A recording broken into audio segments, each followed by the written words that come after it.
अस्सलाम वालेकुम friends, welcome to my channel novel choice. I hope आप लोग खैरियत से होंगे और आप लोग का दिन भी अच्छा गुजर होगा। तो दोस्तों, आज जो नॉवेल मैं अपलोड की पहली एपिसोड अपलोड करूँगी उसका नाम है ज़िंदगी ए तेरे नाल, जिसको तहरीर किया है हरम शाह ने। तो आज इसकी नॉवेल की मैं पहली एपिसोड रीड करूँगी। यकीनन ये नॉवेल भी आप लोगों को पसंद आएगा। तो इस नॉवेल की तरफ बढ़ने से पहले मेरी आप लोगों से एक मुहरबाना गुजारिश है कि प्लीज़ प्लीज़ मेरे चैनल को सब्सक्राइब कर दें और साथ साथ बेल आइकन को भी प्रेस कर दें। इससे ये होगा कि मैं जो भी वीडियो अपलोड करूँगी वो आप उसका नोटिफिकेशन आपको मिलता रहेगा। तो और हो सके तो मेरी तमाम वीडियो को लाइक्स भी करें। तो चलें, अब ज़्यादा इंतज़ार नहीं करवाते, बढ़ते हैं इस किस की जानिब। सब गांव वाले वोट डाल चुके थे और बेचैनी से गांव के दफ्तर के बाहर खड़े फैसले का इंतजार कर रहे थे। बेचैनी और मुस्तकबिल का खौफ इनके चेहरे पर झलक रहा था।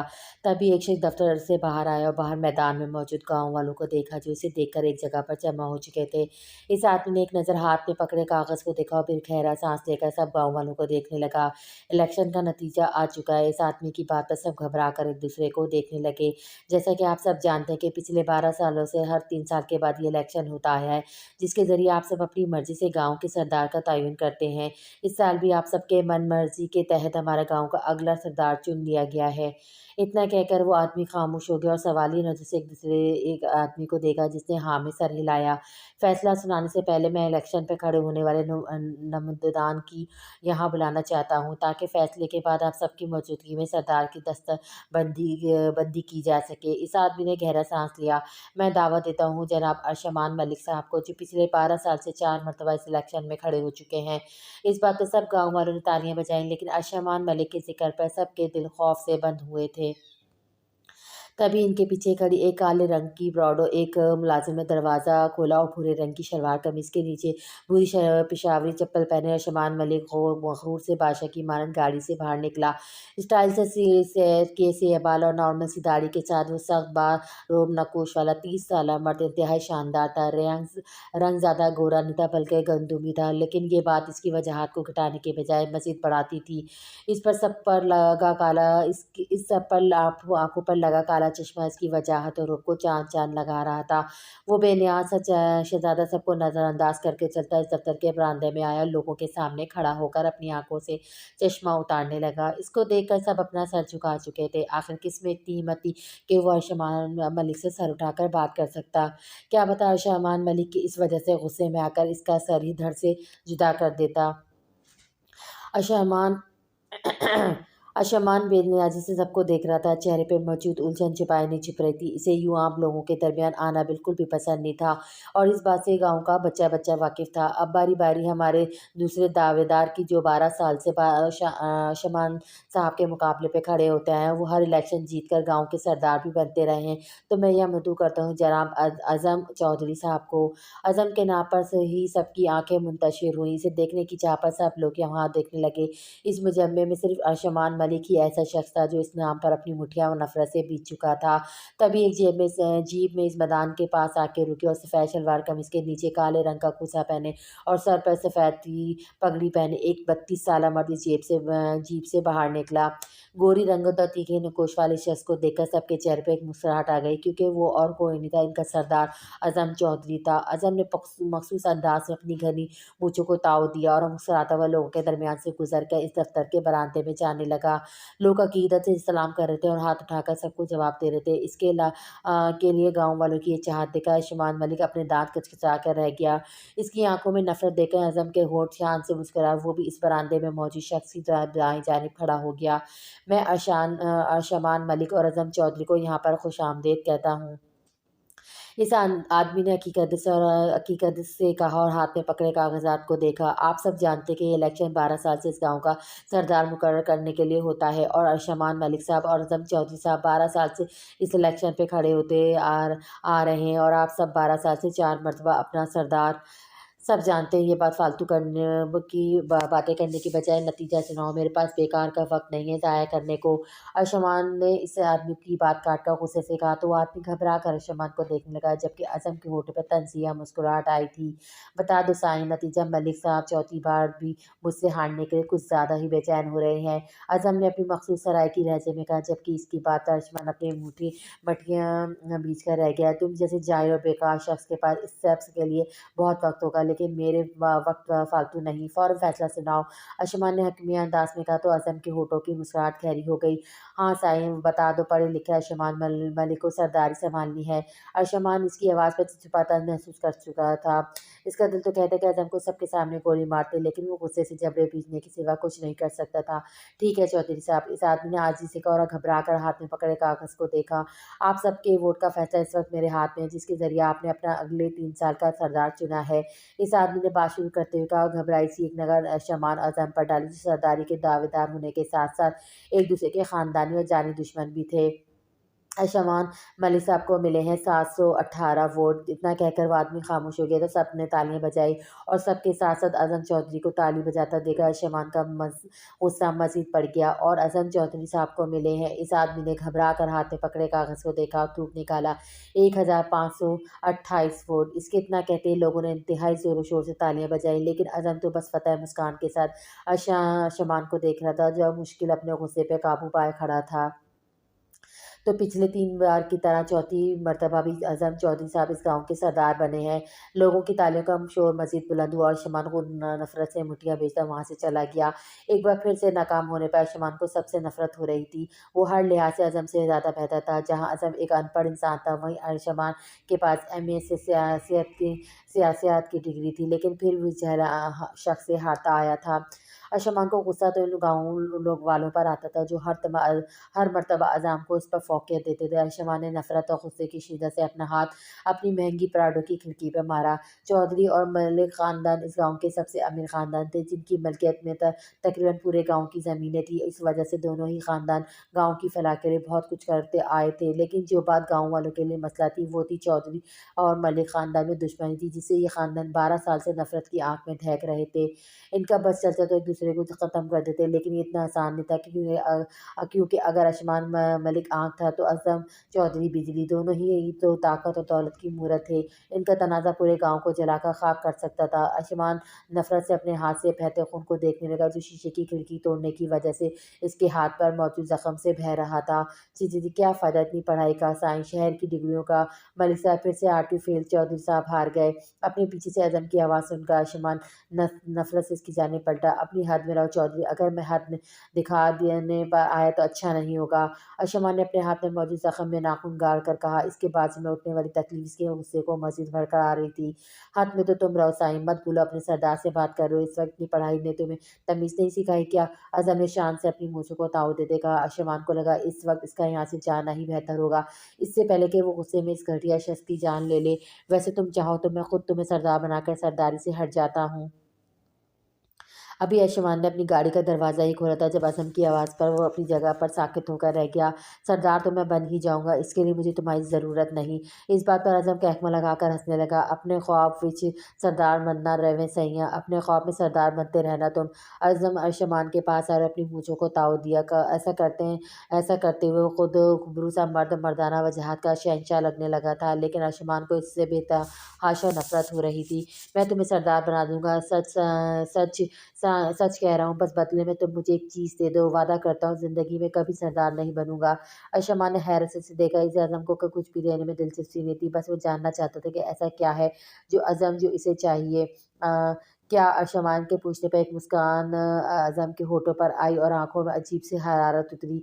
अज़म के मुँह से अपनी बचपन की माँग और मोहब्बत का नाम सुनकर अर्शमान का गुस्से से बाहर हो चुका था, इसलिए इसने बगैर कुछ सोचे समझे अज़म को गिरबान से पकड़ा और एक ज़ोरदार मुक्का इसके मुँह पे दे मारा। तेरी इस घटिया ज़बान पे मेरी आन का नाम आया भी कैसे? मैं तेरी ज़बान खींचूँगा।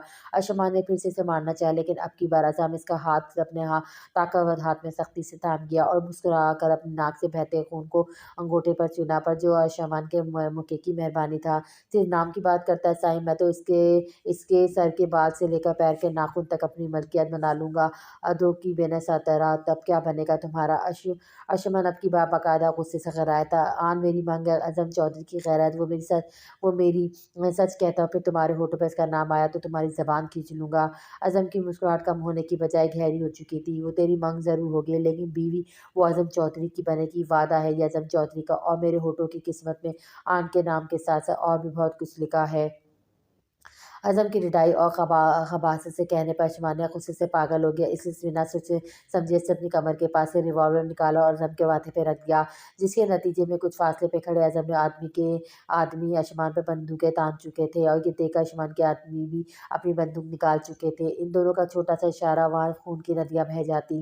ये तुम्हारा तो ख्वाब ही रहेगा, तुम आन का बाल भी छू सकोगे। वो मेरी मोहब्बत, मेरा जुनून है। अज़म चौधरी सिर्फ और सिर्फ आसमान मलिक की है वो। अर्शमान का इतने हक से आन की अपनी मलकियत कहना अज़म चौधरी को आँख लगा गया था, इसलिए इसने हाथ के झटके से अर्शमान के हाथ में पकड़ा रिवाल्वर छीना और इसे अर्शमान की ठोड़ी के नीचे रख दिया। मैं भी कसम खाकर कहता हूँ अर्शमान मलिक, आन को तुम्हारी नाक के नीचे से चुरा कर अपना बना लूँगा और तुम कुछ भी नहीं कर पाओगे सिवाय खड़े होकर देखने के, बिल्कुल इस सरदारी की तरह। इतना कहकर अज़म ने इसका रिवाल्वर ज़मीन पर फेंका और मुड़कर अपने आदमी को बंदूक नीचे करने का इशारा करते वहाँ से चला गया, जबकि गुस्से से पागल होकर अर्शमान ने अपना पाँव गाड़ी के टायर को मारा। आज अज़म चौधरी ने आन का नाम अपनी ज़बान पर लाकर हर हद पार कर दी थी। आयुष्मान का बस चलता तो वो अज़म की जान ले लेता, लेकिन नहीं, वो इस खेल में सबसे बुरी मार मारना चाहता था। आन को मुकम्मल अपना बनाकर शान से अज़म की आंखों में हार देखना चाहता था। एक मुस्कुराहट ने अर्शमान के होठों को छुआ। वो जानता था अज़म कुछ भी कर ले, वो आन को इससे नहीं छीन सकता, क्योंकि जितनी मोहब्बत अर्शमान आन से करता था, इतनी ही मोहब्बत आन भी इससे करती थी। वो अर्शमान का सब कुछ थी, इसका इश्क, जुनून, गैरत, आन सब कुछ वही तो थी। और अर्शमान मुल्क का होना इसकी किस्मत में लिखा था, लेकिन अर्शमान ये नहीं जानता था कि किस्मत में क्या लिखा है, ये तो कातिल तकदीर के अलावा कोई नहीं जानता।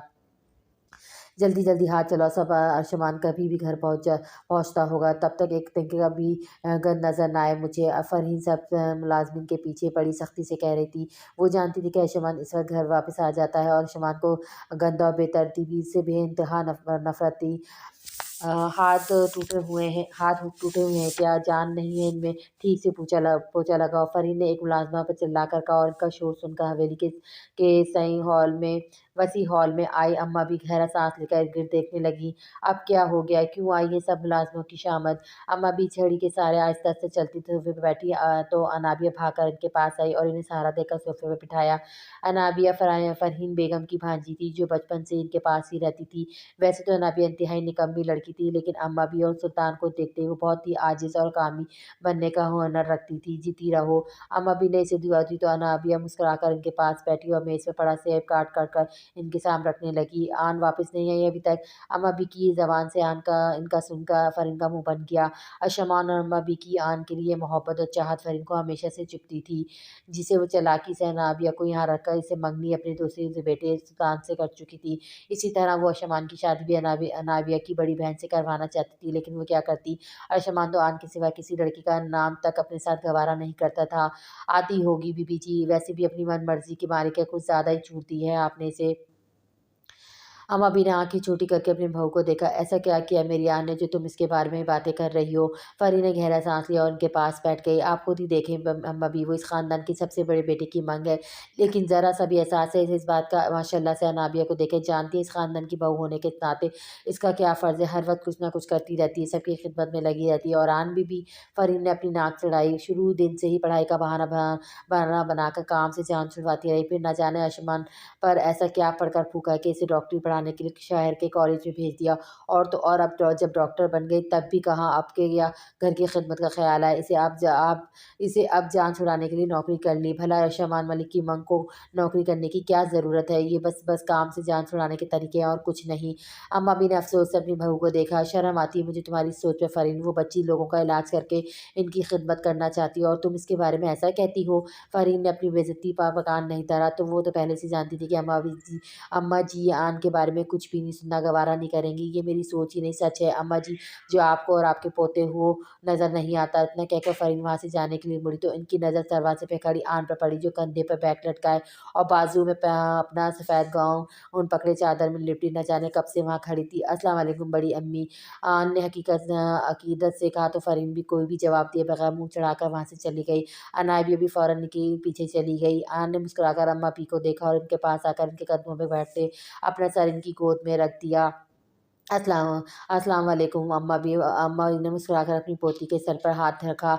वालेकुम सलाम, कैसा है मेरा बच्चा? आन ने अपना सर उठाकर इन्हें देखा, मुस्कुराती, मैं बिल्कुल ठीक हूँ अम्मा जी, आप कैसी हैं? दवा ली थी वक्त पर? अम्मा बी ने हाँ में सर हिलाया, मोहब्बत से इसकी हसीन चेहरे पे हाथ फेरा। अम्मा बी के 3 बच्चे थे, सबसे बड़ा मुजाहिद मलिक, जिनके 2 बेटे थे, सबसे बड़ा अरशमान और उससे छोटा सुल्तान। मुजाहिद खुद तो इस दुनिया में नहीं थे, लेकिन इनके दोनों बेटे मुजाहिद का अक्स बने अम्मा बी को सुकून देते थे।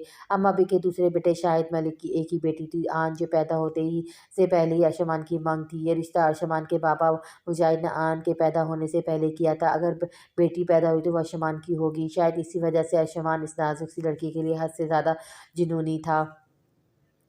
आन की माँ की मौत तो आन के बचपन में ही हो गई थी, लेकिन इसके बाबा शायद कनाडा रहते थे, जहाँ उन्होंने एक गोरी से शादी कर रखी थी और अपनी ज़िंदगी में वो इस कदर मगन थे कि वो ये भूल चुके थे कि पाकिस्तान में इनकी एक बेटी भी है।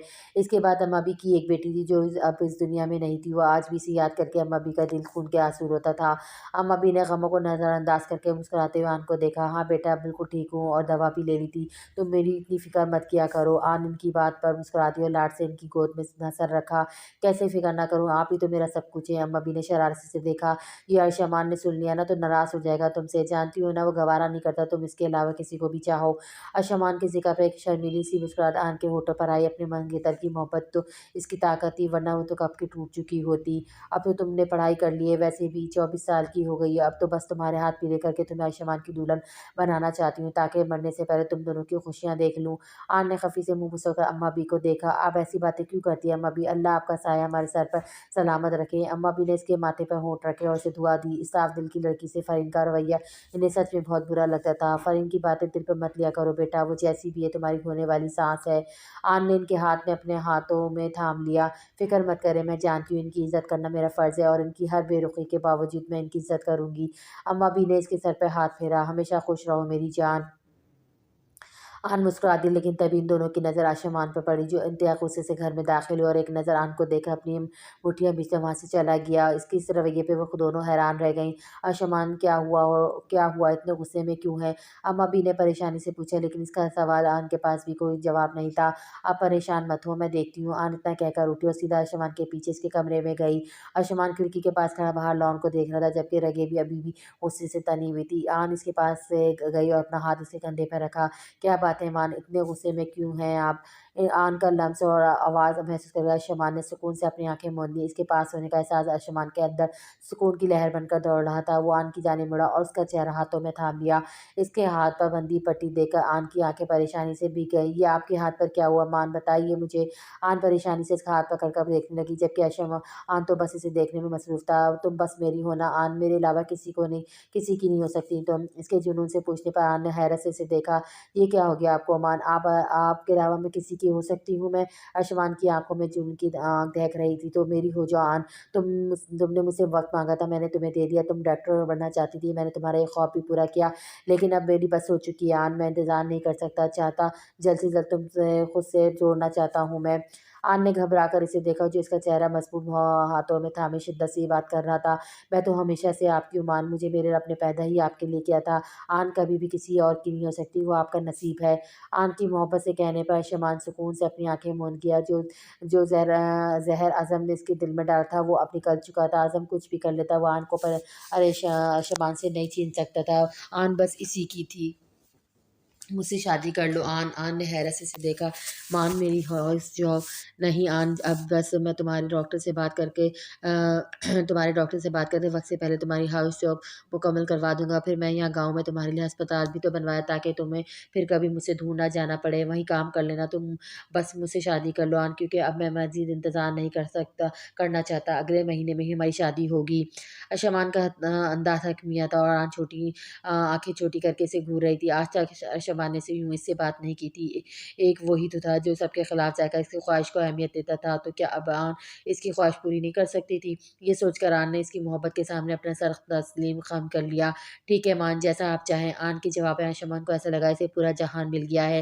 خوشی اور جیت کی چمک اس کے چہرے پہ تھی۔ میں آج ہی سب کو بتا دوں گا، اگلے مہینے ہماری شادی ہے، دیکھنا آن اتنی شاندار شادی ہوگی ہم دونوں کی کہ پورا جہان دیکھے گا۔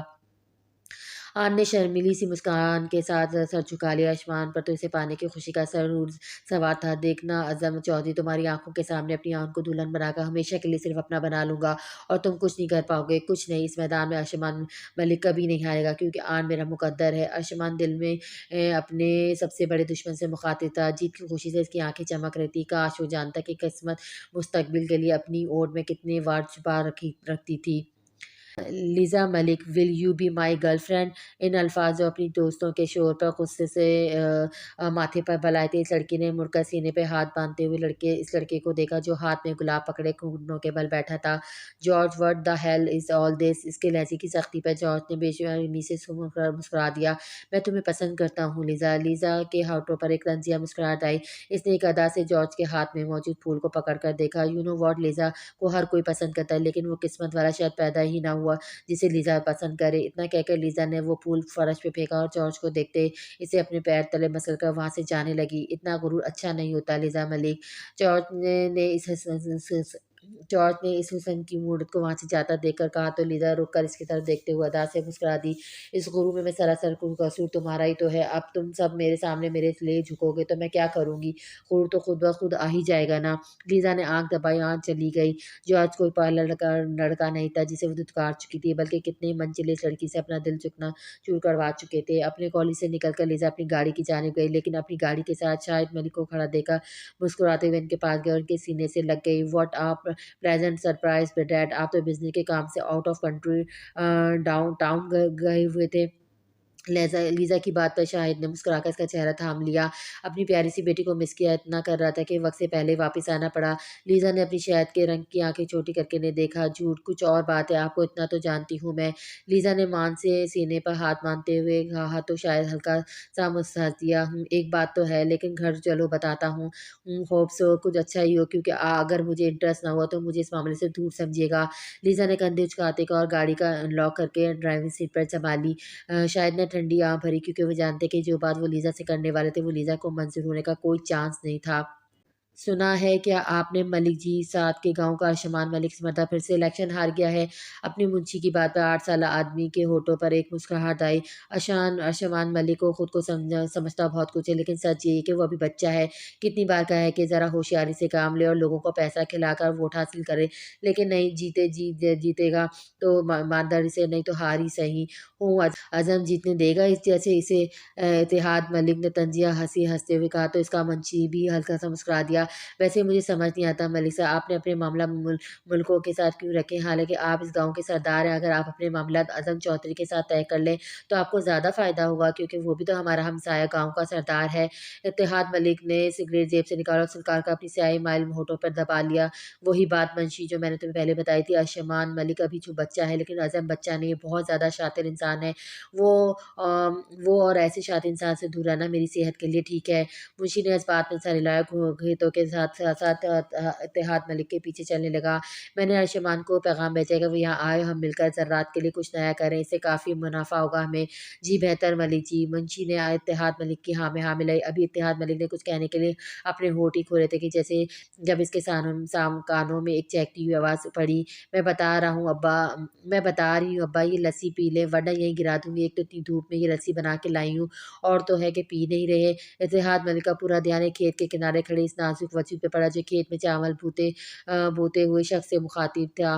ایک تو نوری اور تیری تیزیاں، 2 منٹ کا سانس نہیں لیا جاتا تیرے سے۔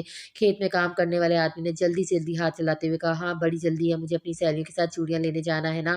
اب آپ جلدی سے آ کر یہ لسی پی لیں ورنہ قسم کھا کے کہتی ہوں گرا دوں گی۔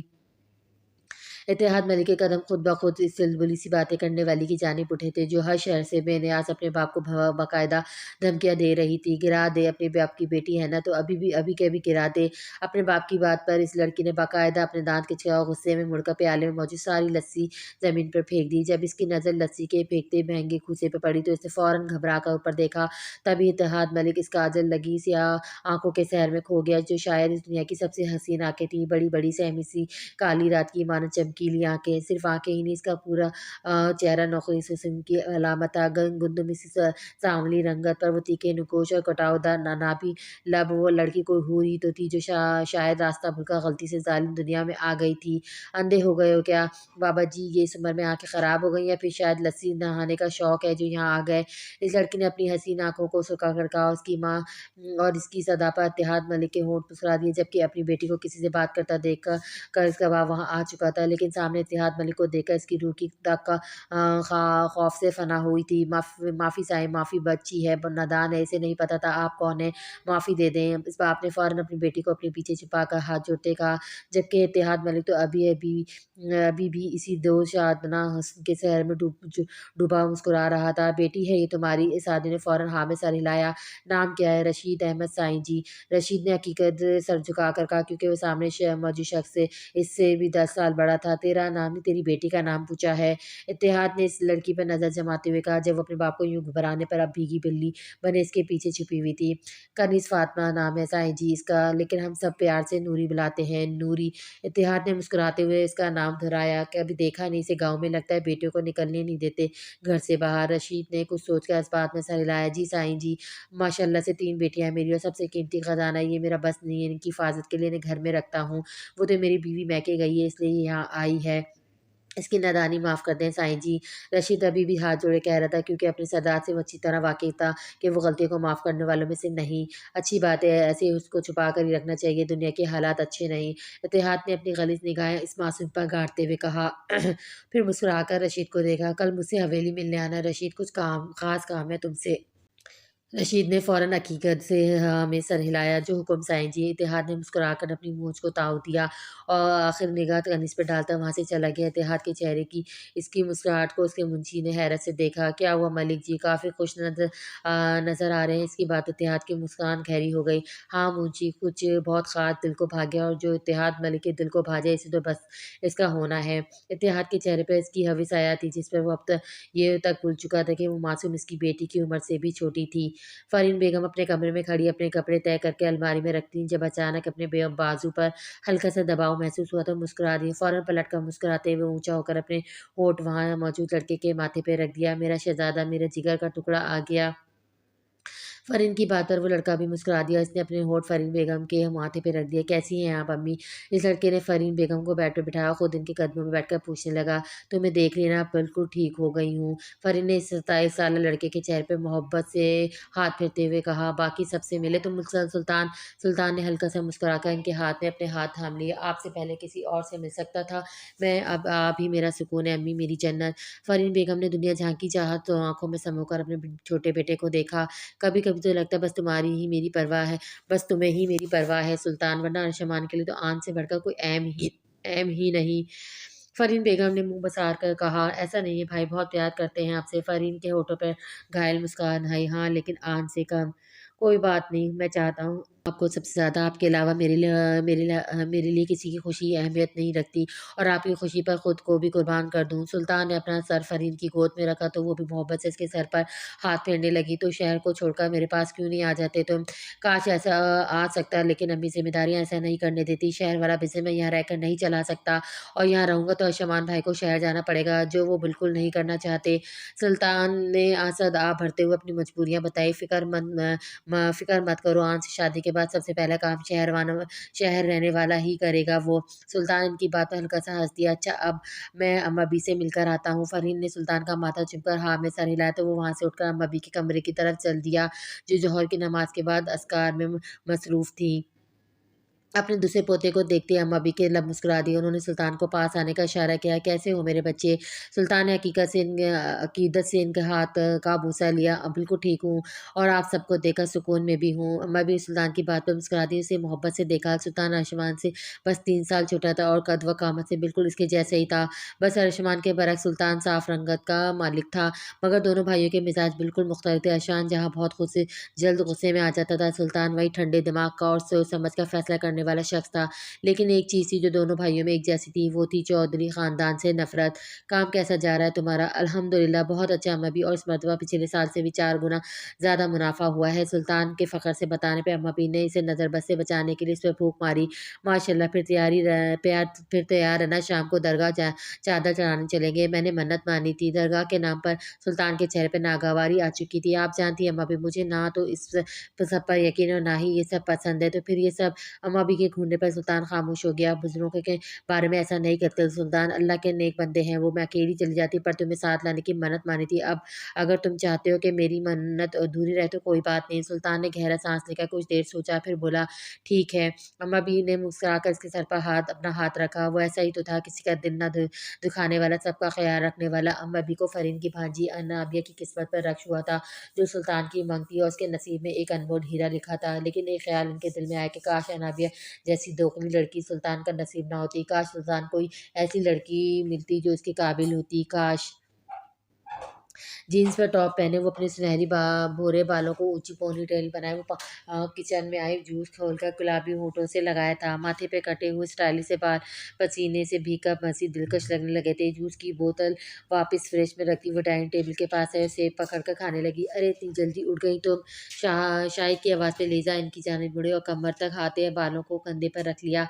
अपनी हेल्थ की केयर करने के लिए बहुत कुछ करना पड़ता है डैड, उम्मीद है आप भी ये बात समझे। लीजा के अंदाज पे शाहिद ने गहरा सांस लिया। लीजा की परवरिश मुकम्मल तौर पर इसकी माँ अंग्रेज़ माँ ने की थी। यही वजह थी कि ना तो इसे उर्दू आती थी और ना वो खुद पाकिस्तानी मानने को तैयार थी, बल्कि वो आधी मगरबी और आधी मशरकी लड़की मुकम्मल तौर पर खुद को मगरबी रंग में ढाल चुकी थी। वैसे आपने मुझे कुछ कहना था, कल भी आप कह रहे थे, लेकिन फिर आपने कुछ बताया ही नहीं। लीजा ने कुर्सी पर बैठते हुए कहा। ब्रेड पर बटर लगाने लगी। शाहिद भी इसके साथ बैठ गए और अपने अंदर वो बात कहने के लिए हिम्मत जमा करने लगे जो वो कल भी नहीं कर पाए थे। तुम्हें पता है तुम्हारी मम्मा से पहले मेरी मुल्क पाकिस्तान में भी एक शादी हुई थी, और वहाँ भी एक मेरी बेटी है, और मेरे भतीजे ने कॉल करके बताया अगले महीने की इसकी शादी है। तो शाहिद जो काफ़ी हिम्मत से इसे ये बात कह रहे थे, इसे कंधे उचकाकर पूछने पर गहरा सांस लेकर रह गए। बेटा इस लिहाज से वो तुम्हारी बहन लगती है। लीजा ने ब्रेड का छोटा सा टुकड़ा खाया, कुछ सोचकर ना समझी से शाहिद को देखने लगी। चाहते क्या हैं आप डैड यहाँ वहाँ की बातें करने के बजाय पॉइंट पर आए। शाहिद ने गहरा सांस लेकर फिर से हिम्मत जमा की और बोले मैं चाहता हूँ हम दोनों इसकी शादी पर चलें। शाहिद की बात पर लीजा ने ब्रेड चबाना बंद किया और निगाहें सिकुड़कर उन्हें देखने लगी। तो जाएं आप, लेकिन मेरा ऐसा कोई इरादा नहीं है। लीजा का अंदाज आम सा था, लेकिन बेटा वो तुम्हारी बहन भी तो लगती है ना, और मैं चाहता हूँ कि मेरे सब घर वाले तुम्हारे बारे में जाने, तुम्हें इतना प्यार दें जितना वो आन से मोहब्बत करते हैं। शाहिद ने इसे समझाने की कोशिश की, मुझे इनके प्यार की कोई ज़रूरत नहीं, अगर आप जाना चाहते तो जाएँ, लेकिन मैं नहीं चाह रही। लीज़ा ने गोया अपनी फ़ैसला सुनाया, वहाँ से उठकर जाने लगी। लेकिन क्यों बेटा, क्यों नहीं जाना चाहती तुम? वाह! शाहिद के सवाल पे लीज़ा ना चाहते भी रुकना पड़ा, क्योंकि मैं वैसी नहीं बन सकती जैसे लोग वो चाहते हैं। मॉम कहती हैं वो लड़कियों को बकरियों की तरह बाँध कर कैद करते हैं, और आपको पता है मुझे अपनी मर्ज़ी से जीना अच्छा लगता है। डैड मैं ऐसे लोगों में नहीं जाना चाहती जो मुझ पर पाबंदियाँ लगाएँ। शायद ने इसकी बात पर सरदार भरी। ऐसा कुछ नहीं है बेटा, तुम जैसे चाहो वहाँ रहना चाहो, वैसे भी नई जगह देखना तुम्हारे लिए नया नया तजुर्बा होगा रहेगा। देखना तुम एन्जॉय, मुझे नहीं करना एन्जॉय।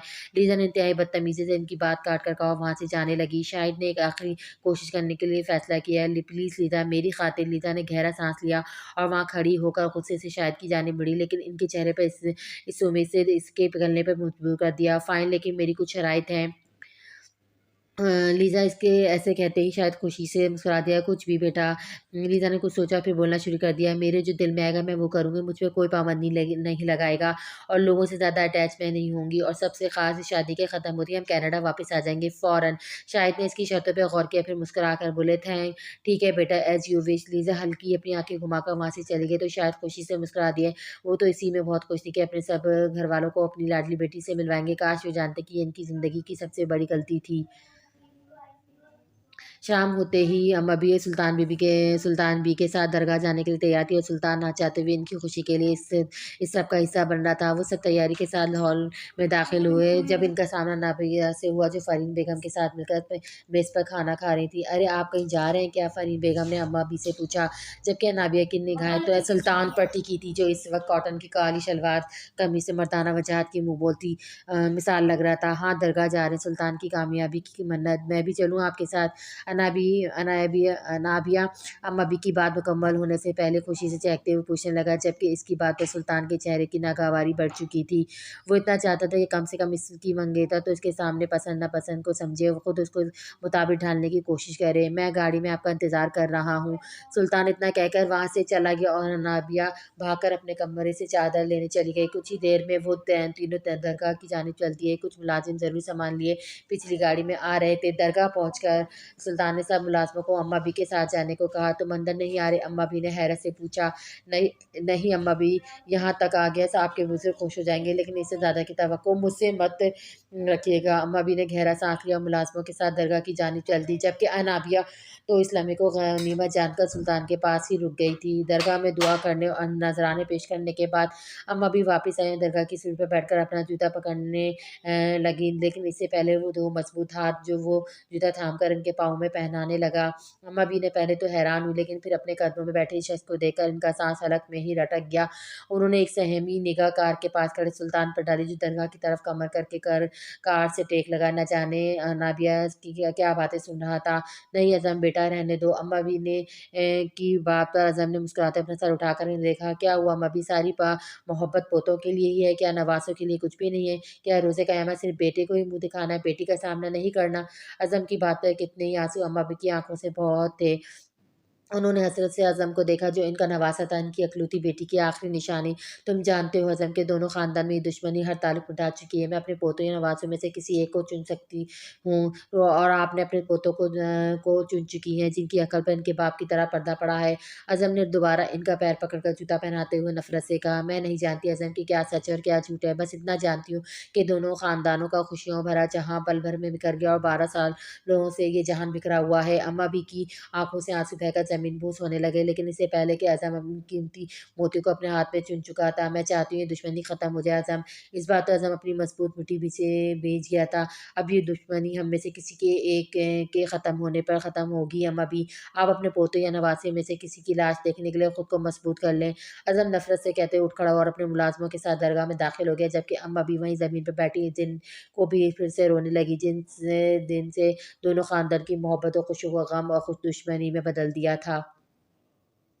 اعظم ہمیشہ سے صبح سویرے اٹھ کر باجماعت نماز ادا کرنے کا عادی تھا۔ یوں گاؤں کے مسجد میں عام لوگوں کے درمیان انہی کی طرح نماز پڑھ کر اعظم کو بہت سکون ملتا تھا۔ وہ شاید اسی وجہ سے لوگ ہمیشہ اشمان پر اسے فوقیت دیتے تھے۔ اعظم ان کے دکھ درد جیسے سمجھتا تھا، ویسے اشمان نہیں سمجھ سکتا تھا، کیونکہ اشمان خود کو ان سے بہتر سمجھتا تھا۔ نماز پڑھنے کے بعد اعظم حسب معمول کسرت کرنے اپنی حویلی کے بنے کسرت کے میدان میں آیا اور قمیص اتار کر کسرت سے کرنے لگا۔ اس کے اس توانا وجود اور مضموم بازوؤں کو دیکھ کر اس کے گارڈ بھی شرما جاتے تھے۔ انہیں تو لگتا تھا اعظم کو کسی گارڈ کی ضرورت ہی نہیں، وہ خود ہی 10 آدمی بھاری پڑ سکتا تھا۔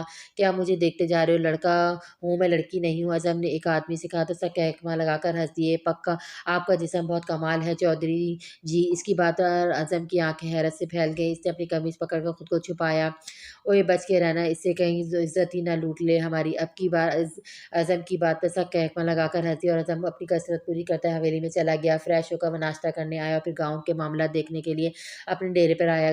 घर में तनहा होने की वजह से इसे घर में रहना कभी अच्छा नहीं लगा था। 20 साल की उम्र में खोए हुए अपने माँ बाप की याद इसे हवेली में खाने को दौड़ती थी। डेरे में पहुंचकर अपने मुंशी और सबसे बेहतरीन दोस्त गुलाम को ना पाकर अजम के माथे पर बल आए। निकम्मा, मेरा दोस्त ना होता तो कब का नौकरी से निकाल देता इस निकम्मे को। अजम ने खुद कलामी की और फिर खुद ही मामला देखने के लिए खेतों की जानिब चल दिया। कुछ ही देर के बाद गुलाम को वहां भागते हुए आता देखकर अजम ने गहरा सांस लिया। न जाने कब सुधरोगे तुम, वक्त की पाबंदी का एहसास ही नहीं है। गुलाम ने कुछ कहने के लिए अपने लब खोले थे। अब रहने दे, जो भी कहना है काम की बात पर आ पहले ही वक्त ज़ाया कर दिया काफ़ी। गुलाम ने इसकी बात पे गहरा सांस लिया और हाथ में पकड़े कागजात खोलकर देखने लगा। नई खाद के इस्तेमाल से फसल काफ़ी अच्छी हुई है। आगे जाकर किसानों को काफ़ी मुनाफा होगा। अजम ने सिर्फ हाँ में सर हिलाया और गुलाम के साथ चलते हुए सरसब्ज खेतों को देखने लगा। क्या हुआ, मूड क्यों ख़राब है तुम्हारा? गुलाम के पूछने पर अजम ने एक ठंडी आह भरी। कुछ नहीं। गुलाम ने अपनी आंखें छोटी करके इसे देखा। इस पूरे गाँव में एक ही दोस्त है, आपका चौधरी साहब, और आप इससे बातें छुपाते हैं। वाह क्या यारी निभाई सरदार जी। गुलाम के ड्रामाई अंदाज पे कहने पर अजम ने लक मुस्कुरा दिए। तूने क्या यार समझ रखा है मुझे, वरना मेरे लिए तो बस मेरा पीए पास मुंशी है। अजम के इतनी शान से इनकी दोस्ती का इनकार पे गुलाम ने इसे मुंह फुसौर कर देखा, लेकिन फिर अजम को हंसता देखा खुद भी हंस दिया। अच्छा अब बताओ क्या परेशानी है तुम्हें? इसके फिर से पूछने पर अजम ने गहरा सांस लिया। कल शाम दरगाह गया था, वहाँ अम्मा बी से मुलाकात हुई थी। इनके वो आंसू बर्दाश्त नहीं होते मुझसे, तो इन्हें अपने पास ले आओ। अजम तुम्हारा भी इन पर हक है, इतना हक है जितना अर्शमान का। गुलाम ने ऐसे कहा जैसे कि ये कोई आम सी बात हो। वो अपने पोतों को चुन चुके हैं गुलाम, अब वो नहीं इन्हीं के पास ही रहें। इन्होंने अज़म ने बेरुखी दिखाते हुए कहा, अगर इतने ही लापरवाह हो इनसे तो इनकी परवाह क्यों है तुम्हें? अज़म ने इसकी बात पे गहरा सांस लिया। या तो इन्हें अपने पास ले आओ अज़म, अगर ऐसा नहीं कर सकते तो इन नासुरों को मत खुरजो जो तुम्हें मज़ीद तकलीफ दें। अज़म ने कुछ सोचकर हाँ में सर हिलाया। सही कह रहे हो, अब मैं किसी की परवाह नहीं करूँगा, बस अपना मकसद पूरा करूँगा। अज़म ने मुस्कुराकर आन के बारे में सोचते हुए कहा, ये की ना मर्दों वाली बात। गुलाम ने मुस्कुराकर इसके कंधे पर हाथ रखते हुए कहा, तो क्या मैं पहले तेरी वाली बात करता था? अज़म का मज़ाक समझकर गुलाम कहकमा लगाकर हँस दिया और अज़म के साथ बाकी के खेतों का मुआयना करने चल दिए। चलते हुए अचानक इनकी निगाह उन लोगों के हुजूम पर पड़ी। वो दोनों परेशानी से इनके पास गए तो देखा 2 किसान आपस में लड़ रहे थे, जबकि एक तो हाथ में तरनंदी पकड़े दूसरे की जानिब गुस्से से बढ़ रहा था। ये देखा अज़म बिना सोचे समझे दोनों के दरमियान आ गया और वो किसान जो तरानंदी दूसरे शख्स को मारने था, वो सीधा अज़म के बाजू में जा लगी। ये देखकर जहाँ गुलाम परेशानी से आगे बढ़ा, वहीं किसान इसका रंग खौफ से जर्द पड़ गया। माफ़ कर दो चौधरी साहब, ये मैंने इसे मारने वाला था। माफ़ कर दो चौधरी साहब। इस आदमी ने रोकर हाथ जोड़ते कहा और अज़म ने तकलीफ को नज़रअंदाज करते अपने बाजू से इस तरंदी को नोक दिया। इसके ऐसा करते खून पानी की तरह बहने लगा, जिसे अज़म ने हाथ रख कर रोक दिया। गुस्से को काबू में रखना सीखो, वरना ये तुम्हें जला कर रख सकता है। अज़म ने अपनी निगाह उठा कर इसे देखा, इन बुरी आँखों में गुस्सा देखा। वो किसान खौफ से थर-थर काँपने लगा। अपने ही गाँव के आदमी को मारने की कोशिश करने के लिए तुम्हें कैद किया जाता है और बाकी का फैसला मैं पंचायत में करूँगा। अज़म के इतना कहते ही इसके आदमी आगे बढ़े, इस किसान को पकड़ कर वहाँ से ले गए। सब जाओ काम करो अपना-अपना। अज़म के चलाते ही वहाँ जमा हुए लोग वापस अपने काम में जुट गए। लोगों के वहाँ जाते गुलाम परेशानी से अज़म के पास आया, उसका हाथ ज़ख्म से हटाकर इस गहरे ज़ख्म को देखने लगा। तुम्हें डॉक्टर के पास ले जाना होगा। अज़म ने हाथ छुड़ाते हुए इनकार में सर हिलाया। अरे कुछ नहीं हुआ, ऐवें पीछे ना पड़, मेरे घर जाकर पट्टी कर लेते हैं। नहीं अज़म, काफ़ी गहरा ज़ख्म है, हो सकता है टाँके लगे, चलो डॉक्टर के पास चलते हैं। अज़म ने मज़ामत करनी चाहिए, लेकिन उसे ज़बरदस्ती गाड़ी में बिठाकर ड्राइवर को अस्पताल जाने का कह चुका था। कुछ देर के बाद गाड़ी गाँव के एक अस्पताल के पास रुकी। चलो, गुलाम ने गाड़ी से उतरना चाहा, लेकिन अज़म का सर इनकार में हिलता देखकर वहीं रुक गया। अब क्या हुआ? अज़म मर जाएगा लेकिन इस अस्पताल में नहीं जाएगा, जानता है ना ये अस्पताल अरशमान मलिक ने बनवाया। गुलाम ने इसकी बात पे गहरा सांस लिया। अज़म अपना हाथ देखो कैसा खून बह रहा है, शहर जाने में बहुत ज़्यादा वक्त लगेगा। बस एक बार तुम यहाँ से पट्टी करवा लो, उसके बाद मैं तुम्हें यहाँ आने का कभी नहीं कहूँगा। गुलाम ने इसे समझाना चाहा, लेकिन अज़म को हठधर्मी से गाड़ी में बैठता देखकर गहरा सांस लेकर रह गया। तुझे मेरी कसम अज़म ने गुस्से से घूरा, मेरी जोरू है जो अपनी कसम दे रहा है, मर जा मेरी बला से, मैं यहाँ नहीं जाने वाला, चाहे खून का आखिरी कतरा ही क्यों ना बह जाए। अज़म की इस जिद पर गुलाम ने परेशानी से ड्राइवर को देखा। शहर के अस्पताल जाने के लिए घंटा दरकार था और इतनी देर अज़म का खून बहना इसके लिए खतरनाक साबित हो सकता था। आखिरकार मजबूर होकर गुलाम ने वो पैंतरा आजमाया जिसके सामने अज़म हथियार डाल पे मजबूर हो जाता। तुम्हें आन जी की कसम है अज़म। अज़म ने दांत कचकाकर गुलाम को देखा। वो दोनों जानते थे कि आन का नाम ज़बान फैलाकर गुलाम जीत चुका था। अज़म अपनी मुठियाँ भीतर गाड़ी से उतरा तो गुलाम को मुस्कुराकर इसके पीछे आया और इसे सहारा देकर अस्पताल ले जाने लगा। अज़म ने गुस्से से इसका ہاتھ جھٹکا اور خود ہی چل کر اسپتال میں داخل ہو گیا۔ اپنی مجبوری پر اعظم کو حد سے زیادہ غصہ آ رہا تھا۔ اعظم کو دیکھ کر ایک ورکر جلدی سے اس کے پاس اور سہارا دینے کی کوشش کرنے لگا، لیکن اعظم نے اس کا ہاتھ بھی پوری طرح جھٹک دیا۔ بس یہ بتا جانا کہاں ہے؟ ورکر نے گھبراتے ایک وارڈ کی طرف اشارہ کیا تو اعظم وہاں گیا اور خاموشی سے وہاں موجود بیڈ پر بیٹھ گیا۔ غلام اس کے پیچھے آیا اور پریشانی سے اس کے بازو سے بہتے خون کو دیکھنے لگا، جو اب اعظم کی انگلیاں بھی تر کر چکا تھا، لیکن اعظم کے چہرے پہ تکلیف کے کوئی آثار نہیں تھے۔ اگر تھا تو صرف آیوشمان ملک کے بنائے گئے اسپتال میں ہونے کا غصہ۔ کچھ دیر کے بعد ایک نرس اور سفید کوٹ پر ایک لڑکا اس وارڈ میں داخل ہوئے اور لڑکے نے جا کر اعظم کا بازو پکڑا۔ کیا تم ڈاکٹر ہو؟ غلام کے پوچھنے پر اس لڑکے نے انکار میں سر ہلایا۔ نہیں سر، میں ٹیکنیشین ہوں۔ اس کے جواب پر غلام نے اسے غصے سے دیکھا۔ اب اعظم چودھری کا علاج ایک ٹیکنیشین کرے گا؟ جاؤ جا کر اپنے ڈاکٹر کو بلا کر لاؤ۔ غلام کی سختی کہنے پر ٹیکنیشین نے گھبرا کر نرس کو دیکھا۔ سر دراصل بات ہے کہ ہمارا ہاسپٹل کچھ دن پہلے ہی کھلا ہے اور ابھی ہمارے پاس بس ایک ہی سینئر ڈاکٹر ہے جو کچھ دیر پہلے ہی اپنی ڈیوٹی ختم کر کے جا چکے ہیں۔ نرس کی بات پہ ایک طنزیہ مسکراہٹ اعظم کے ہونٹوں پر آئی۔ یعنی کہ آیوشمان ملک نے ایسا اسپتال بنایا جس میں کوئی ڈاکٹر ہی نہیں؟ اعظم کی آواز طنز بھری تھی، جبکہ غلام اب ان دونوں کو غصے سے دیکھ رہا تھا۔ وہ نہیں چاہتا تھا کہ اعظم کا اچھا علاج کرانے کے لیے اسے شہر لے کر جانا پڑے اور اتنی دیر تک اس کا خون ضائع ہوتا رہے۔ شرافت سے جا کر کسی ڈاکٹر کو بھیجو، ورنہ تمہارے بغیر ڈاکٹر کا ہسپتال کل ہی بند کروا دیں گے۔ غلام کی دھمکی لگانے پر نرس نے گھبرا کر ٹیکنیشین کی جانب دیکھا۔ ان ڈاکٹر کو بلاؤ جنہوں نے آج صبح جوائن کیا ہے، لیکن وہ تو آج پہلے ہی دن ڈیوٹی پر آئی تھی، نرس نے پریشانی سے کہا۔ تو ٹیکنیشین گھبرا کر اعظم اور غلام کو دیکھنے لگا۔ بلا لو انہیں، کم سے کم وہ ڈاکٹر تو ہے نا؟ نرس نے کچھ سوچ کر ہاں میں سر ہلایا، وہاں سے چلی گئی۔ ٹیکنیشین بھی ڈاکٹر کو بلانے کے لیے کہہ کر اس کمرے سے چلا گیا۔ اعظم نے دانت کچکا کر غلام کو دیکھا۔ اس سے بہتر تھا خیر پہنچتے پہنچتے مر جاتا میں۔ غلام نے اس کے غصے پہ گہرا سانس لیا اور بے چینی سے گھڑی کو دیکھنے لگا۔ کچھ دیر کے بعد وارڈ کا دروازہ کھلا اور وہی نرس ایک سفید کوٹ والی ڈاکٹر کے ساتھ کمرے میں داخل ہوئی۔ اس ڈاکٹر کو دیکھ کر اعظم کو لگا کہ اس کا سانس سینے میں ہی اٹک گیا تھا۔ دھڑکنیں جیسے تھم سی گئی تھی، کیونکہ اس کے سامنے موجود کوئی اور نہیں، آن تھی۔ آیوشمان ملک کی مانگ اور اعظم چودھری کا جنون۔ اعظم ہکا بکا سا آن کو دیکھ رہا تھا، اس کے جیسی ہی حالت آن کی تھی۔ ابھی نرس نے آ کر اسے ایک مریض کے بارے میں بتایا جو اپنا علاج ڈاکٹر سے کروانا چاہ رہا تھا۔ آن نہیں چاہتی تھی کہ کوئی مریض اپنی زندگی کی وجہ سے اپنی جان خطرے میں ڈالے، اس لیے وہ نرس کے پاس یہاں آ گئی۔ لیکن اسے تو خواب میں بھی نہیں سوچا تھا کہ اس کا پہلا مریض ہی اس کے منگیتر کا سب سے بڑا دشمن ہوگا۔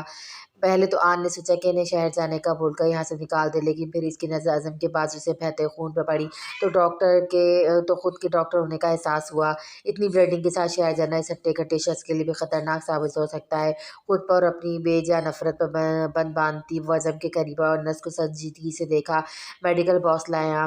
نرس ہاں میں سر ہلا کر میڈیکل باکس لینے چلی گئی اور آن نے سنجیدگی سے اعظم کی جانب دیکھا، جو ایسے دیکھا تھا جیسے کہ اندھے کو پہلی بار آنکھیں ملی ہوں۔ آپ بیڈ پہ لیٹ جائیں۔ آن کا اندازہ بالکل پروفیشنل تھا، لیکن اعظم کو تو لگا تھا کہ اسے دنیا ہی مل گئی ہو۔ آخر آن ان سے مخاطب ہوئی تھی۔ جو حکم ڈاکٹرنی صاحبہ، بیڈ پر تو کیا آپ آنکھ پر لیٹنے کا بھی کہتی تو لیٹ جاتا، اعظم نے بیڈ پر لیٹتے ہوئے کہا، جبکہ اس کی بات پر آن کے ماتھے پہ بل آ چکے تھے۔ تبھی نرس نے میڈیکل باکس لا کر آن کے پاس رکھا۔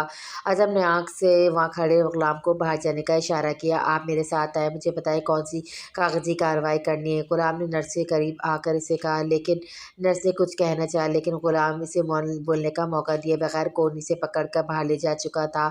آن نے ایک نفرت بھری ایک نگاہ اعظم کے مسکراتے چہرے پر ڈالے اور پھر گہرا سانس لے کے اس کے قریب ہوئی۔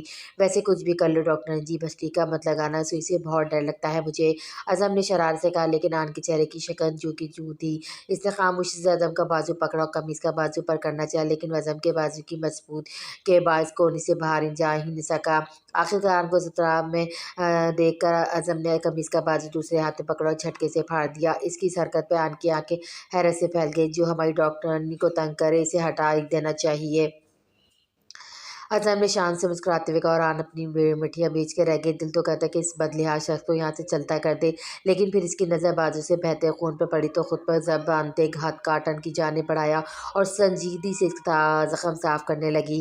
اوئے آرام نال دیجیے، سینہ چیر کر باہر ہی آ جاؤ گے کیا؟ آن کی انگلیوں کا لمس محسوس کرتے اعظم نے دوسرا ہاتھ دل پر رکھ کر بھرتے ہوئے کہا، اتنا زیادہ خون بہہ گیا ہے، آپ کیا 2 منٹ خاموش نہیں سکتے آپ؟ آن نے زخم کا معائنہ کرتے ہوئے کہا اور پھر بیڈ کے پاس موجود बटन दबाया जो कि नर्स के ऑफिस की बेल का था। वो क्या है ना, डॉक्टर ने जी बचपन में मेरी ज़बान तालू से लग गई थी तो 10 साल तक ना बोल सका, इसलिए अब कोशिश करता हूँ कि इन 10 दालों की कसर। आन को खुद को गुस्सा से घुरता पाकर अज़म की ज़बान को ब्रेक लगा। तभी वहाँ पर नर्स आई जिसे आन ने कुछ सामान लाने का कहा, जो नर्स कुछ ही देर में वहाँ ले आई। फिर आन की मदद के लिए इसके पास खड़ी हुई। ज़ख्म गहरा तो हमें स्टिचिंग करनी पड़ेगी। आन ने संजीदगी से अज़म के बाजू पे इंजेक्शन लगाते हुए कहा, मैं तो सर पैदा आपका हूँ डॉक्टर साहिबा, स्टिचिंग स्टिचिंग पिचिंग जो दिल करता है करो, वैसे ही स्टिचिंग होता क्या है। इसका जवाब अज़म को जल्दी मिल गया जब इसने आन के हाथ में एक काला धागा और मुड़ी हुई अजीब सी सुई देखी। डॉक्टर जी बंदा हूँ, फटी हुई कमीज नहीं जो सुई धागे से छीनने लगी हो। आन ने आंखें छोटी करके इसको घूरा और नर्स को इशारा कर दिया अज़म के बाजू पे झुकी, इससे कि बल वो सुई आज़म के बाजू से लगाती। इसी कारण में अज़म की आवाज़ पड़ी, पक्का डॉक्टर नहीं होना या दर्जन होकर डॉक्टर नहीं। खुदा एक सेकंड के लिए चुप कर जाओ, जान नहीं ले रही हूँ तुम्हारी, बस जख्म ज़्यादा है तो स्ट्रेच करना पड़ेगा और इतने घट्टे मर्द होकर एक सुई से डर रहे हो, शर्म आनी चाहिए तुम्हें। अब आवाज़ ना आए तुम्हारी, वरना इस सुई से पहले तुम्हारे होंठ से दूंगी फिर जख्म का कुछ करूँगी।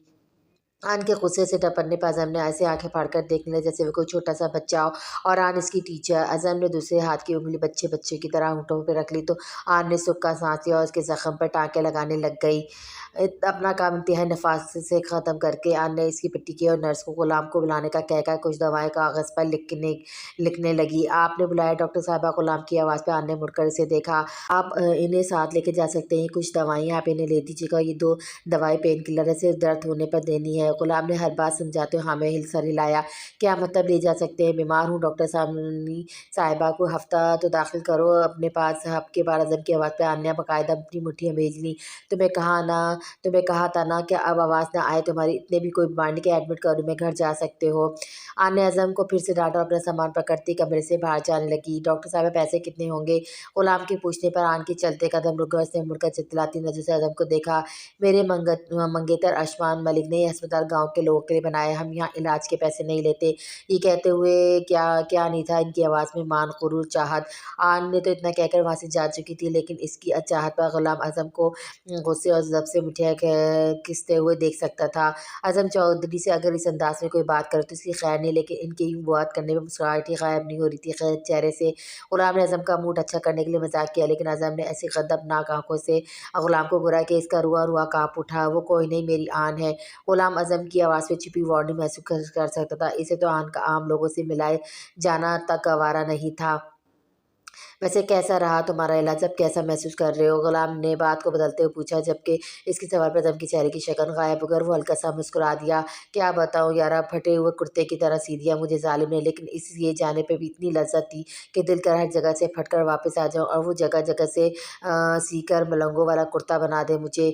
आज़म की बात पर गुलाम कहकमा लगाकर हंस दिया। चलो फिर वापसी पे गाड़ी दरख्त में मारे, तुम्हें फटा हुआ कुर्ता बनाता हूँ। आज़म की इस बात पर हल्का सा मुस्कुरा दिया और गुलाम इसे सहारा देता वहाँ से ले जाने लगा। गुलाम जानता था कि आज़म ऊपर से तो मुस्कुरा रहा लेकिन अंदर ही अंदर एक तूफान इसमें उमड़ रहा है। आज़म चौधरी हर मैदान में अरशमान मलिक से आगे रहा था। हर चीज़ जो उसने चाही थी वो जीत कर अरशमान से छीन ली थी, लेकिन ये भी किस्मत का खेल था कि अरशमान मलिक को इस चीज़ पर सबकत हासिल थी जिसकी चाह आज़म चौधरी को इस दुनिया में सबसे ज़्यादा थी। आन कुछ देर पहले अस्पताल से वापस घर आई थी और अब अपने कमरे में बैठी हर गुजरी बात के बारे में सोची थी। अगर शमान को ये पता लग जाता कि इसने आज़म चौधरी का इलाज किया तो वो क्या करता। हाँ, वो आन को जान से ज़्यादा चाहता था लेकिन मोहब्बत वो आन से ज़्यादा करता था। इतनी नफरत थी आज़म चौधरी से थी। आज आन ने अपने फ़र्ज़ के हाथों मजबूर कर शमान को धोखा दिया था। क्या इसे इस बारे में शमान से बात करनी चाहिए थी। आन ने सबरात से सोचा, नहीं, कोई इतनी बड़ी बात भी नहीं थी। शख्स को चोट लगी थी और वो वहाँ इलाज करवाने आया था, बस। ये कोई बात पतंगड़ बनाने वाला मसला नहीं था। कैसा रहा पहला दिन, आयुष्मान की आवाज़ पे आन ने खौफ से चल पड़ी और सहम कर इसे देखने लगी जो दरवाजे पे खड़ा आंखों में दुनिया जहाँ की मोहब्बत इसे देखने में मसरूफ़ था। अच्छा था मान। आन ने फ़ौरन अपना सर झुका लिया, इस तरह से अपने हाथ मसलने लगी। कोई ख़ास मरीज़ आया है, इस सवाल पे आन का दिल बहुत ज़ोर से धड़का। अब वो आयुष्मान को क्या बताती, इसके सबसे बड़े दुश्मन के ज़ख्म पर मरहम लगा कर आ रही थी। इतना घबराहट क्यों रही, आन सब ठीक है ना, तुम्हारी तबीयत तो ठीक है ना। शमाल दरवाजे से हट के इसके पास आया और इसके माथे पे हाथ रखकर देखने लगा। जी मान, मैं बिल्कुल ठीक हूँ, बस पहला दिन था ना, जॉब का तरह थक सी गई हूँ। अशमान के माथे पे बल आते देखकर आन मजीद घबरा गई। क्या मतलब थक गई हो, क्या तुम्हें इतना ज़्यादा काम करना पड़ा। मैं भी पूछता हूँ इस डॉक्टर से, खुद कहाँ था वो। अशमान ने अपना हाथ जेब में डालकर मोबाइल निकाला तो आन ने उठकर इसका हाथ थाम लिया। क्या हो गया? इतना ज़्यादा काम नहीं किया मैंने, वो तो बस मैं यूँ ही थक गई थी। आप भी ना इतनी जल्दी गुस्से में मत आया करें। अशमान ने संजीदगी से देखा। वो अस्पताल मैंने तुम्हारे लिए बनाया है आन, तुम वहाँ की मालिक हो। हर डॉक्टर जो वहाँ आता है वो तुम्हारे अंडर है, तुम इनके अंडर नहीं। तुम बॉस हो इनकी, खुद कुछ मत करो, बस इन पे हुक्म चलाया करो। आन इस बात पर हल्का सा हंस दी। मेडिकल में मैंने लोगों का ख्याल रखने के लिए पढ़ा है, मान हुक्म चलाने के लिए नहीं। अशमान को हल्का सा मुस्कुराता देखा आन ने सुक्का सांस लिया। मेरा बस चले ना तो तुम्हें एक कांच के महल में बंद कर दूँ जहाँ 1000 आदमा तुम्हारी खिदमत में जटी रहे और तुम्हारा बस एक काम हो क्या? अशमान के खामोश पर आन ने दिलचस्पी से पूछा, मुझसे मोहब्बत करना? आन का सर फौरन झुका और गाल गुलाब की तरह मानो दहकने लगी। कुछ तो ख्याल करे। इसकी सदा पर अशमान जानिसार नज़रों से देखने लगा। ख्याल ही तो कर रहा हूँ अभी, क्योंकि अभी मुकम्मल दस्तर्स में नहीं आई है। तुम जिस दिन तुम पर हक हर हक हासिल कर लिया ना, इस दिन तुम मेरी मोहब्बत और शिद्दत से चाह कर भी नहीं बच पाओगी। न जाने अशमान के लहजे में से क्या था कि आन का रूम काँप उठा था। आप ऐसी बातें करेंगी तो मैं यहाँ से चली जाऊँगी। अभी अल्फाज आन के मुँह में थे जब अशमान ने इसे कोहनी से पकड़कर अपनी जानिब की जो अंगारा होती है अंगड़ाएँ इसके हसीन चेहरे पे गाड़ दी। फिर कभी भी दूर जाने की बात न करना आन, कसम से बर्दाश्त नहीं करूँगा। इन अल्फाज में चुभा जुनून महसूस कर आन का सांस हलक में ही अटक गया। अगर अशमान को अज़म के बारे में पता लग जाता तो वो न जाने क्या गुजरता। आन ने खुद से वादा किया कुछ भी हो जाता, वो अज़म को इस बारे में कुछ भी पता लगने नहीं देने वाली थी। क्या हो रहा है? या फरीन बेगम की आवाज़ पे आन फौरन अज़म से दूर अपना दुपट्टा सर पर टिक कर से लेने लगी। बड़ी अम्मी वो आन मेरी मंगेतर अम्मी, खैर नहीं इससे बात कर सकता हूँ मैं, मुझे नहीं लगता इसमें कोई बुरी बात है। आन के कुछ कहने से पहले अशमान का इसकी साइड लेना फरीन बेगम को एक आँख ना भया था, लेकिन फिर भी खामोश रही। बिल्कुल कर सकते हो बेटा, फरीन ने मुस्कुराकर कहने पर अशमान से इस बात में सर हिलाया। आपको कुछ काम था बड़ी अम्मी? आन के पूछने पर फरीन ने मसनूई मुस्कान के साथ इससे देखा। मैं तो बस ये कहना था कि अनाबिया बेचारी नीचे अकेली किचन में खाना बना रही है, तो तुम भी इसकी थोड़ी मदद कर दो, लेकिन तुम मसरूफ़ हो तो कोई मसला नहीं। नहीं मैं आती हूँ अम्मी, आन थकी हुई है। आन और अशमान एक साथ बोले तो फरीन बेगम दोनों को देखने लगी, जबकि अशमान तो आन की बात पर इसे घूर रहा था। आप चले बड़ी अम्मी, मैं आपके साथ चलती हूँ। आन ने अकीदत से कहा और अशमान के गुस्से को नज़रअंदाज करती फरीन बेगम के पीछे चल पड़ी। अभी वो दोनों किचन के पास पहुंची थी जब फरीन बेगम उसकी जानिब मुड़ी। वैसे तुम्हें ख्याल करना चाहिए थोड़ा, तुम्हारी अभी अशमान से शादी नहीं हुई जो इसे यूँ अपने कमरे में तनहा बुला रही हो। वैसे भी मुझे समझ नहीं आता तुम्हें इस पर डोरा डालने की क्या ज़रूरत है, वो तो पहले ही मुकम्मल तौर पर तुम्हारे काबू में है। फरीन मौका देखते ही शुरू हो चुकी थी। आन बस सर झुकाकर इनके ताने बर्दाश्त कर रही थी। अन अभी भी तो सुल्तान की मंगेतर है ना, कल से आया सुल्तान, लेकिन इसे कभी सुल्तान के आगे पीछे घूमते देखा है क्या? इनकी बात पर आन का सर मज़ीद झुकता जा रहा था, लेकिन फिर भी हमेशा की तरह इनकी हर बात बर्दाश्त कर गई थी, क्योंकि फरीन बेगम को अपनी भांजी के गुण गाना हमेशा अच्छा लगा था। जो भी हो बेटी तो माँ पर ही जाएगी ना, आखिर तुम्हारी रगों में भी तुम्हारी घटिया चौधरी माँ का खून दौड़ रहा है ना। अब की बार आन की बस हुई थी जब तभी कंधे ही आंसू कितने ही आंसू इसकी आंखों से बहकर ज़मीन बोस हुए थे, जिन्हें फरीन बेगम नज़रअंदाज कर कीचड़ में जा चुकी थी। ये पहली मर्तबा नहीं हुआ था कि उन्होंने इसकी माँ का ताना दिया था। ये बात ही शायद फरीन बेगम की नज़र का बायस था कि आन और इस औरत की बेटी थी जिसके भाई ने फरीन बेगम से इनके शौहर को छीना था। आन शामा चौधरी की बेटी थी जो कि मेहताब चौधरी की अकलौती बहन आज़म चौधरी की पुप्पो थी, और आन का चौधरी ख़ानदान से ये ताल्लुक़ ही सबसे बड़ा अलमिया था। रशीद अहमद इत्तेहाद मलिक की इस बड़ी सी हवेली में दाखिल हुआ। कल ही इत्तेहाद ने इसे हवेली में आने का कहा था कि इसे रशीद से कुछ काम है, लेकिन रशीद समझ नहीं पा रहा था कि इस जैसे गांव के सरदार को एक आम किसान से भला क्या काम। आपने बुलाया था साईं? इत्तेहाद मलिक के सामने ले जाए जाने पर रशीद ने सर झुकाकर सवाल किया। आप बैठो रशीद, खड़े क्यों हो? इत्तेहाद मलिक ने हुक्के का गहरा गश ले भरते हुए कहा, तो रशीद खामोश इसके सामने ज़मीन पर बैठ गया। आपको मुझसे कोई काम था साईं? इत्तेहाद इसके सवाल पर मुस्कुराया। हाँ रशीद, बहुत ख़ास काम था। रशीद फिर से गहरा गश भरा। तुम्हारी बेटी थी ना कनीज़ फातिमा, इसे हम अपनी हवेली की इज्जत बनाना चाहते हैं। इत्तेहाद की बात पर रशीद ने हैरत से देखा। साईं, आपका और हमारा क्या मुकाबला? इत्तेहाद का है। मलिक का एकमा लगाकर हंस दिया। ये सब छोड़ रशीद, मैं ये सब सोचने में से नहीं, बस तुम इस रिश्ते के लिए हाँ बोलो। इत्तेहाद मलिक का अंदाज हकमिया था। लेकिन सन आपका बेटा तो पहले से ही शादीशुदा और मेरी नूरी तो बस 17 साल की है। मैं कैसे इसका रिश्ता आपके बेटे से तय कर दूँ? कनीज़ की उम्र जान के एहतियात की आंखों में चमक आई थी। तुम्हें गलतफहमी है रशीद, मैं कनिष्क का हाथ अपने बेटे के लिए नहीं बल्कि अपने लिए मांग रहा हूँ। मैं इससे शादी करना चाहता हूँ। सातवें आसमान एक साथ टूटकर रशीद पे गिरे। इसने बेयकीनी से 60 साल आदमी को देखा। ये आप क्या कह रहे साईं, ऐसे कैसे हो सकता है? क्यों नहीं हो सकता? इत्तेहाद का लहजा काफ़ी सख्त हुआ था। मेरी बच्ची बहुत छोटी है साईं, मैं ऐसे नहीं होने दूंगा। इत्तेहाद माथे पर आते बल भी इस बाप को डराने में नाकाम साबित हुए। तुम भूल रहे हो रशीद कि मैं इस गाँव का सरदार हूँ, मैं जो चाहूँ कर सकता हूँ। रशीद ने फ़ौरन अपने इनके सामने हाथ जोड़े। ऐसा मत करें साईं, मैं भीख मांगता हूँ, शादी की तैयारी करो रशीद, ये हमारा हुक्म है। इत्तेहाद की बात पे रशीद कुछ देर के लिए खामोश हो गया, फिर हिम्मत करते हुए बोला, नहीं मेरी बेटी आपकी बीवी नहीं बनेगी, कभी भी नहीं। इत्तेहाद ने बाकायदा अपने दांत खचखचाए। सोच लो, तुम जानते नहीं कि मैं क्या क्या कर सकता हूँ। इत्तेहाद ने धमकाते हुए कहा, लेकिन रशीद को उठकर खड़ा हुआ देखकर हैरान रह गया। आप कुछ भी कर ले, मेरी बेटी आपकी बीवी नहीं बनेगी कभी भी। रशीद ने इतना कहकर वहाँ से जाने लगा, लेकिन दो मुलाजिमों ने इसका रास्ता रोक दिया। आपने बुलाया था साईं, एक औरत की आवाज़ पे रशीद ने मुड़कर इत्तेहाद की 40 साल बीवी को देखा जो इसके पास खड़ी थी। हाँ, मैंने कह रहा था कि मैं एक खूबसूरत सी 17 साल लड़की से दूसरी शादी कर रहा हूँ, इसलिए मुझे तुम्हारी ज़रूरत नहीं रही। इससे पहले कि इत्तेहाद की बीवी कुछ कह पाती, इत्तेहाद ने एक रिवॉल्वर निकाला और अपनी बीवी के सीने में गोली मार दी। रशीद हैरत और खौफ से शफाक शक को देखने लगा। यहाँ क्या हुआ है लड़कों? इत्तेहाद ने अपने मुलाजिम से पूछा जो रशीद को पकड़ के खड़े थे। रशीद, यहाँ अहमद यहाँ आया था, आपसे कर्जा मांगा, लेकिन आपने इनकार कर दिया, तो इसने आपसे आपकी बंदूक छीनी और गोली चला दी। सरदारनी जी ये देख नहीं पाई और आप दोनों के दरमियान आकर आप पर चलने वाली गोली खुद पर ले ली। रशीद हैरत से वहाँ मौजूद हर शख्स को देख रहा था। ये क्या कह रहे हैं आप सब? मेरी बीवी को मारने की सज़ा तो उसे मिलेगी ना, लेकिन मुझे इसके बच्चों का भी ख्याल आ गया कि इसके मरने के बाद इनका क्या होगा, इसलिए मैंने फैसला किया है बीवी के बदले या बीवी इसे अपनी बेटी कनीज को विनी करके मेरे निकाह में देना होगा। इत्तेहाद मलिक ने चालाकी से मूछ को ताव देते हुए कहा। रशीद हर मामला समझकर फूट-फूट कर रो दिया और थन घुटनों के बल बैठ गया।